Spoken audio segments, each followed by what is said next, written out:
बच्चों कैसे हो आप लोग। आज हम लोग जो लॉ स्टार्ट कर रहे हैं वो है क्रिमिनल क्रिमिनल प्रोसीजर कोड 1973। ठीक, क्या होता है कैसे होता है आज की क्लास में हर चीज का तुम क्या सीख लो, बेसिक सीख लो। बेसिक सीख लोगे तो अगले लेक्चर में आपको मैं इसका क्वेश्चन आंसर करवा दूंगा बहुत अच्छे से, तो चैप्टर खत्म हो जाएगा। तो बच्चों इसको चालू करने से पहले तुम कुछ बातें सीखो। दुनिया में याद रखना सिर्फ लॉ आज तक दो प्रकार के हुए हैं, ठीक है। एक को हम कहते हैं सब्सटेंसिव लॉ और दूसरे को हम कहते हैं प्रोसीजरल लॉ। सब्सटेंसिव लॉ वो है जो डिटेल्स बताता है, डिटेल्स, प्रोविजंस, राइट्स एक्सेट्रा, मतलब ये डिटेल में बताता है कि भाई कानून क्या है।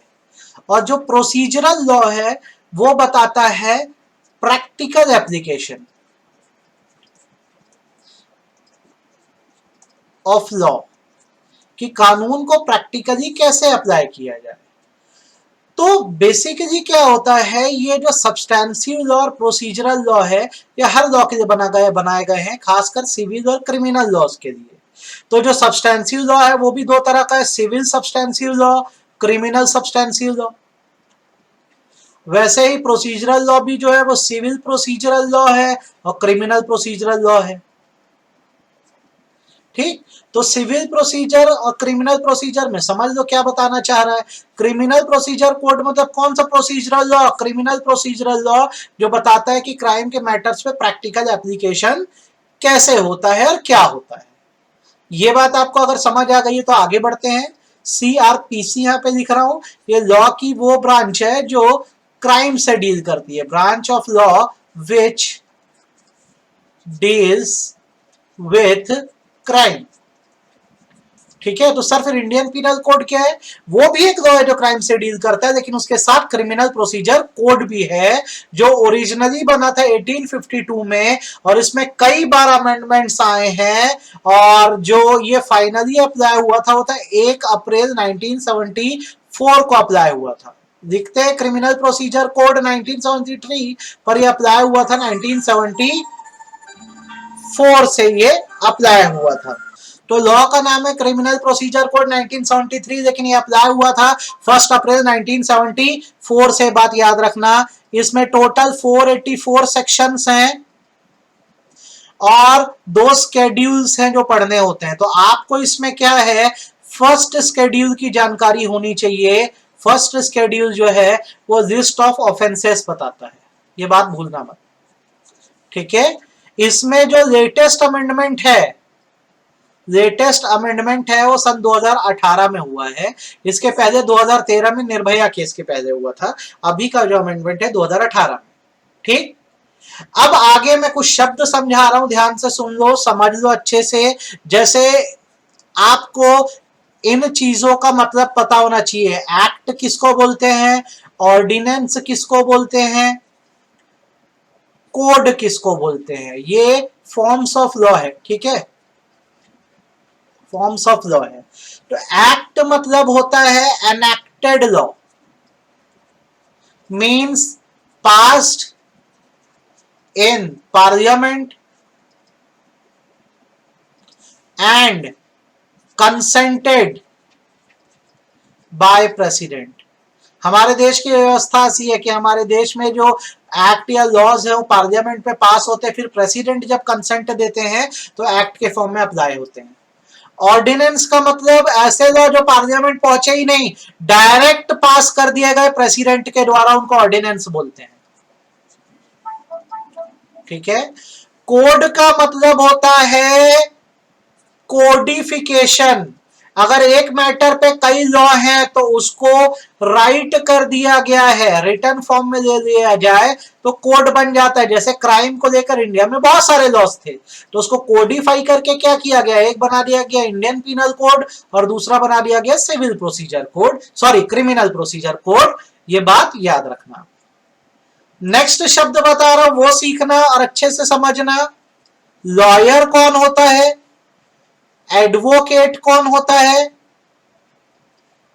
बैरिस्टर कौन होता है, प्लीडर कौन होता है, पब्लिक प्रोसिक्यूटर कौन होता है।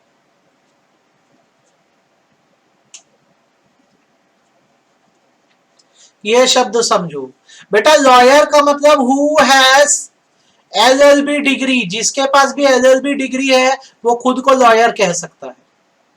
ठीक है, तो आप भी अगर एलएलबी कर दोगे तो याद रखो आप भी क्या कहलाओगे, लॉयर कहलाओगे। ठीक है, एडवोकेट कौन है, who has LLB degree and license from Bar Council of India. इनका एग्जाम होता है, ठीक है, बीसीआई का। License from Bar Council of India to practice in court. ठीक, बैरिस्टर कौन होता है, who has license from court of England, जिसने अपनी वकालत की पढ़ाई की गई है और इंग्लैंड से जिसके पास लाइसेंस है वकालत करने का उसको बैरिस्टर कहते हैं। फर्क समझ आ रहा होगा, जो एलएलबी पास किया वो लॉयर, जिसने क्या किया लाइसेंस लिया हमारे देश के बार काउंसिल ऑफ इंडिया से वो एडवोकेट, जिसके पास कोर्ट ऑफ इंग्लैंड से क्या है लाइसेंस है वो कौन हुआ बेटा, वो हुआ बैरिस्टर। प्लीडर मतलब होता है वो एडवोकेट, एडवोकेट का तुम समझ गए, जो प्राइवेट पार्टी को रिप्रेजेंट करता है। जैसा आज मेरे ऊपर कोई क्रिमिनल मामला हो गया, सरकार ने बोला हम वकील देते हैं, हमने कहा हमें अपना वकील खुद रखना है, तो मेरा जो वकील है कोर्ट में प्लीडर कहलाएगा। पब्लिक प्रोसिक्यूटर का मतलब विक्टिम के लिए अपॉइंट किया गया एडवोकेट बाय स्टेट, स्टेट माने अथॉरिटी, सरकार, सरकार द्वारा हमें जो एडवोकेट दिया गया है, हम कौन है, विक्टिम है, उसे पब्लिक प्रोसिक्यूटर बोलते हैं, हिंदी में सरकारी वकील। तो आपको ये सारे शब्द बनने चाहिए भैया, बहुत इंपॉर्टेंट है, याद रखना। नेक्स्ट टर्म लिख रहा हूं, देखो और अच्छे से सीखो। ऑफेंस, याद रखो क्रिमिनल प्रोसीजर कोड के फर्स्ट शेड्यूल में, कौन से शेड्यूल में, फर्स्ट शेड्यूल में क्या किया गया, ऑफेंसेस की लिस्ट दे दी गई है। क्रिमिनल प्रोसीजर कोड बोलता है बेटा ऑफेंस दो तरह के होते हैं, या तो ऑफेंस होंगे कॉग्निजेबल नेचर के, या तो ऑफेंस होंगे नॉन कॉग्निजेबल नेचर के। कॉग्निजेबल ऑफ नेचर के ऑफेंस मतलब सीरियस क्राइम्स होता है, सीरियस क्राइम्स होता है where police can arrest without warrant, warrant का आगे भी सिखाऊंगा, जहां बिना वारंट के आपको अरेस्ट किया जा सके वो कॉग्निजेबल ऑफेंस है, और इसमें बेटा बेल भी नहीं होती, नॉन बेलेबल है। नॉन कॉग्निजेबल ऑफेंस वो है where police can only arrest by showing warrant, warrant दिखा के पुलिस अरेस्ट कर सकती है, अदरवाइज अरेस्ट नहीं कर सकती। कब कब होता है तो पूरी लिस्ट फर्स्ट शेड्यूल में दी है, फिर भी मैं आपको एक एग्जांपल दे देता हूं। जैसे मर्डर जो है वो कॉग्निजेबल ऑफेंस है, पुलिस वाले बिना वारंट के आपको उठा देंगे। ठीक है, डाउरी डेथ, दहेज प्रताड़ना में मृत्यु, ये कॉग्निजेबल ऑफेंस है। थेफ्ट कॉग्निजेबल ऑफेंस है, याद रखना। नॉन कॉग्निजेबल ऑफेंस में किसी का मिसकैरिएज हो गया,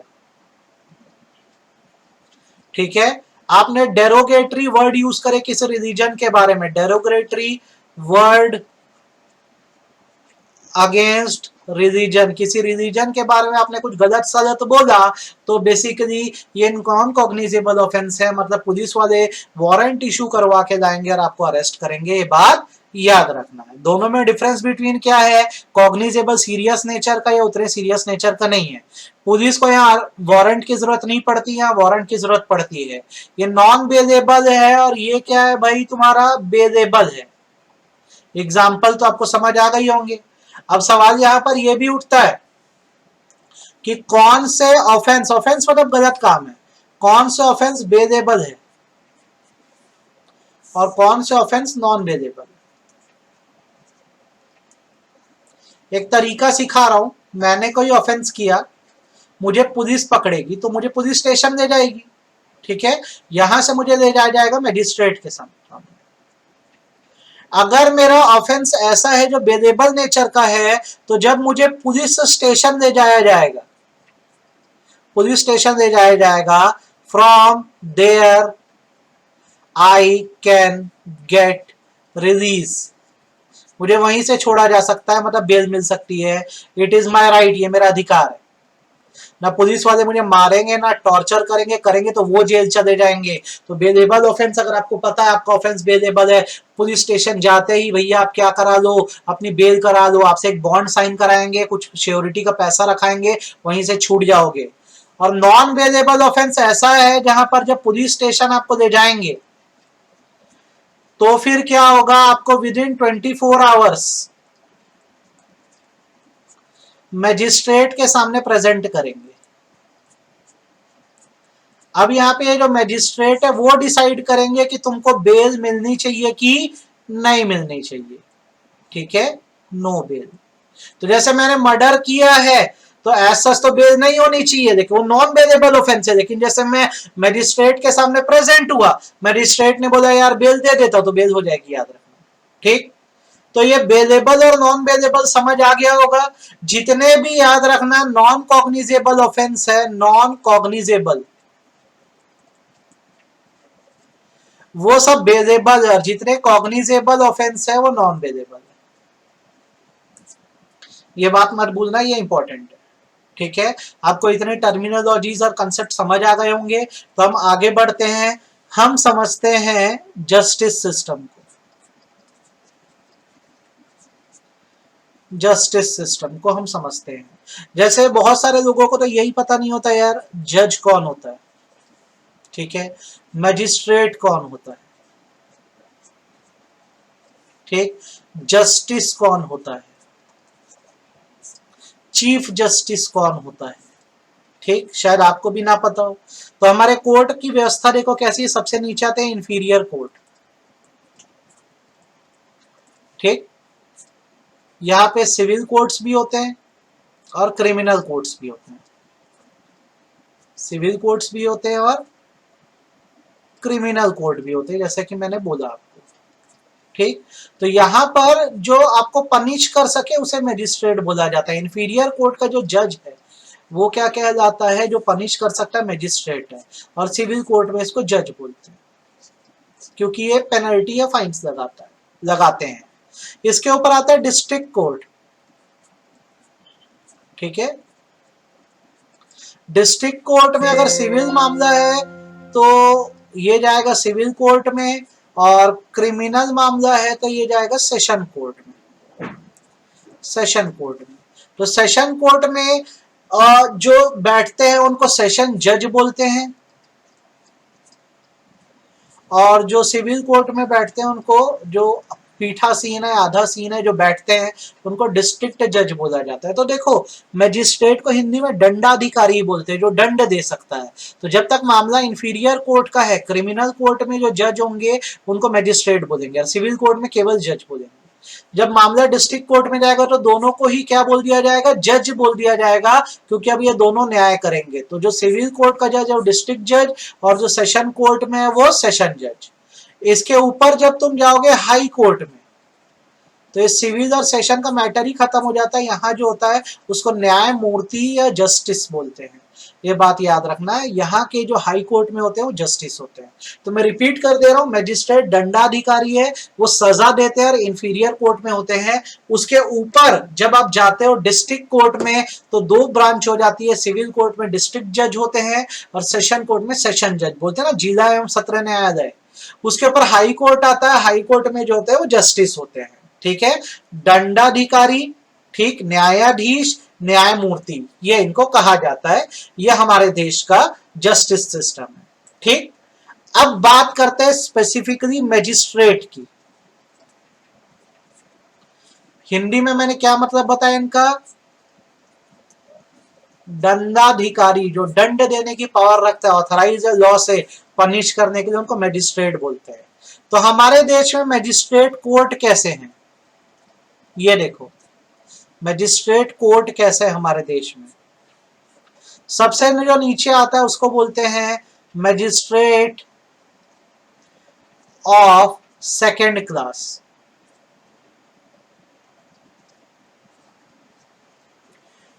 इनके ऊपर हायरार्की में जो आते हैं उनको बोलते हैं मैजिस्ट्रेट ऑफ फर्स्ट क्लास, ठीक है। ठीक, यहां पे वर्ड लगा दे रहा हूं मैं, जुडिशियल, तो इसको हम शॉर्ट में बोलते हैं JMSC। और यहां पे भी अगर मैं जुडिशियल लगा दूं तो इसको हम बोलते हैं JMFC, ठीक है। इनके ऊपर आते हैं चीफ जुडिशियल मैजिस्ट्रेट, इनको CJM बोला जाता है, ठीक। अब ये जो मैजिस्ट्रेट कोर्ट है बेटा, सबसे लोअर लेवल के कोर्ट है। अब इसके ऊपर जो आता है वो डिस्ट्रिक्ट कोर्ट आता है, याद रखना। तो मैजिस्ट्रेट के पास जैसे आपका केस गया, अब आपका केस जैसे सेकंड क्लास मैजिस्ट्रेट के पास गया, तो आपको ये मैक्सिमम 1 ईयर, मैक्सिमम 1 ईयर तक का क्या सुना सकता है, सजा सुना सकते हैं। और आपके ऊपर अगर फाइन लगाना हो तो 5,000 रुपए तक का लगा सकते हैं। अगर आप जाते हो फर्स्ट क्लास के बाद पास, तो आपको ये मैक्सिमम सजा सुना सकते हैं 3 साल की, और आपके ऊपर फाइन लगा सकते हैं ये 10,000 रुपए तक।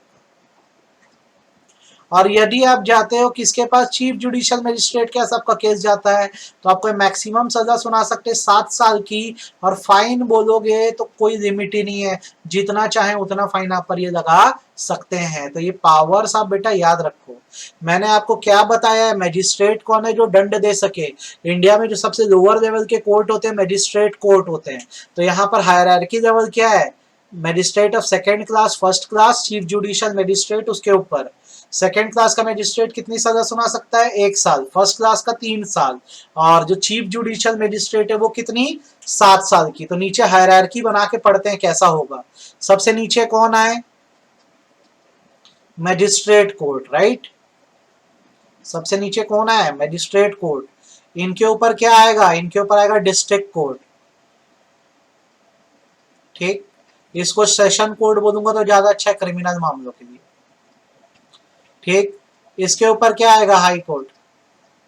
सुप्रीम कोर्ट को क्यों नहीं यूज कर रहे हैं अपन, सुप्रीम कोर्ट सबसे बड़ा कोर्ट है भैया, तो हमारे क्रिमिनल सिस्टम पे तो उस पे डाला ही नहीं गया, बोला गया उसकी पावर सबसे ऊंची है। तो मैजिस्ट्रेट कोर्ट में मैंने आपको बता दिया कौन आया, CJM आया। CJM के नीचे कौन आता है, judicial magistrate of first class, उसके नीचे judicial magistrate of second class. इनकी पावर मैंने बता दी 3 ईयर, सॉरी 1 ईयर, 5,000, यही बताया मैंने आपको। फर्स्ट क्लास में मैंने आपको क्या बताया, 3 ईयर, 10,000, अप टू है ना सब। और इनका क्या बताया, 7 ईयर, नो लिमिट फाइन की, है ना। अब मैं आता हूं सेशन कोर्ट में। तो सेशन कोर्ट में बेटा जो जजेस होते हैं, ठीक है, वो ऐसे होते हैं, देखो। सेशन जज,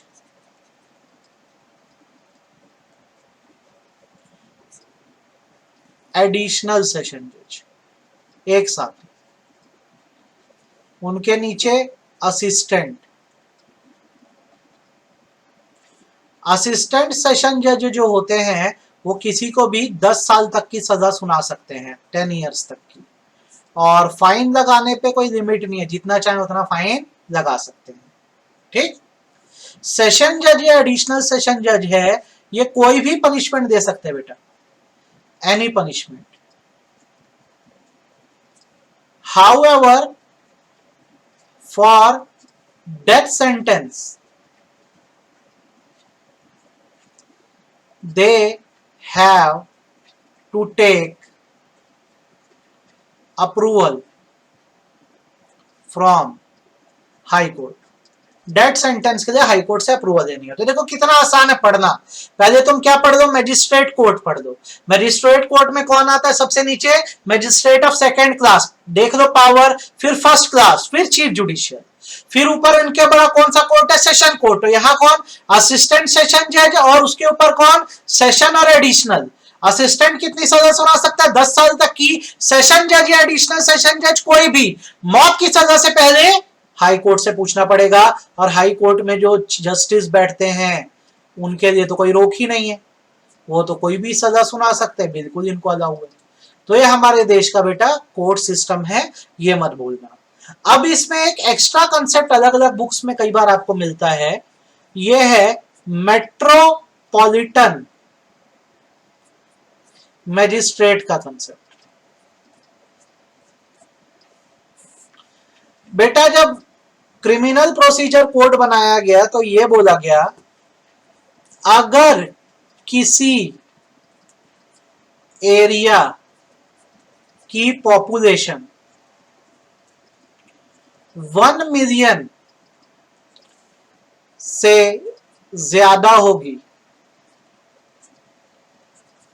तो वहां मेट्रोपॉलिटन कोर्ट भी बनेंगे। मैजिस्ट्रेट कोर्ट तो होंगे ही, साथ साथ मेट्रोपॉलिटन कोर्ट भी होंगे, और वहां जिस पर्सन को अपॉइंट किया जाएगा वो मेट्रोपॉलिटन मैजिस्ट्रेट है।